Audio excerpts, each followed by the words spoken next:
I was in and out of the hospital, and they were trying to stabilize me on other medications.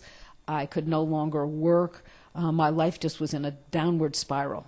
And before long, I was living on $500 a month of Social Security disability payments, and I was in a housing complex for the elderly where there were spaces for a few people who were considered to be permanently disabled.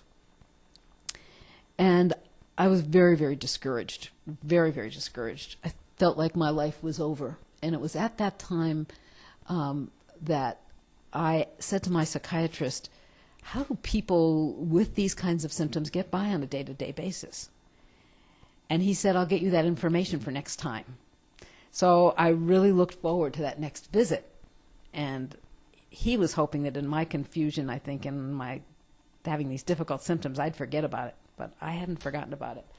And I said, where's this information? And he said, I couldn't find any information on that. I said, we don't have anything like this. This was in the mid to late 80s.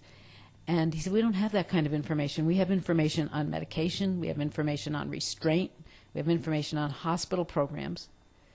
But basically people with this kind of situation, they don't get better. This is not the kind of thing that you should be thinking about. It made me really angry, and I think that was a good thing. And so I went to my vocational rehabilitation counselor, and I said, I really want to find out how people who experience these kinds of symptoms get by on a day-to-day basis, and maybe even how they get well. And fortunately, I had a very, very supportive vocational rehabilitation counselor. And she said, well, let's develop a Social Security plan to achieve self-sufficiency and see if we can get the money so that you can do this research, so that we can get you a computer and you can do some mailings and we can work together to develop some surveys. And so we developed that plan and got funding, and I began to look closely at 150 volunteers from around the country at how they managed. I sent out 3 different surveys, and as the information came in, it was really piling up.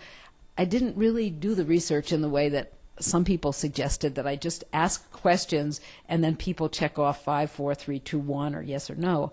I didn't do that. I wrote open-ended questions, and people wrote back to me. They wrote volumes. They wrote on the front and the back and the sides, and they sent me tapes, and they added pages. And here I am with all these symptoms and all this stuff piling up on the floor in my living room.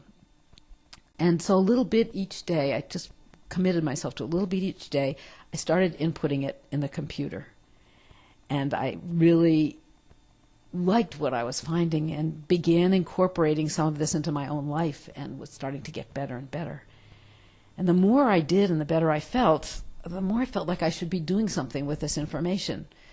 So I said to my psychiatrist, I think I should write this. This is so valuable to me and I'm feeling so much better. I think I should write a book. And he said, you're being grandiose. There's no way you could write a book. So I went home and I started writing the book. And then I went back and I said, the other thing I think I could really do with this is I could do workshops. And he said, there's no way somebody with your kind of symptoms could do workshops. So I started doing workshops. And I got the book finished and I started selling the book at the workshops.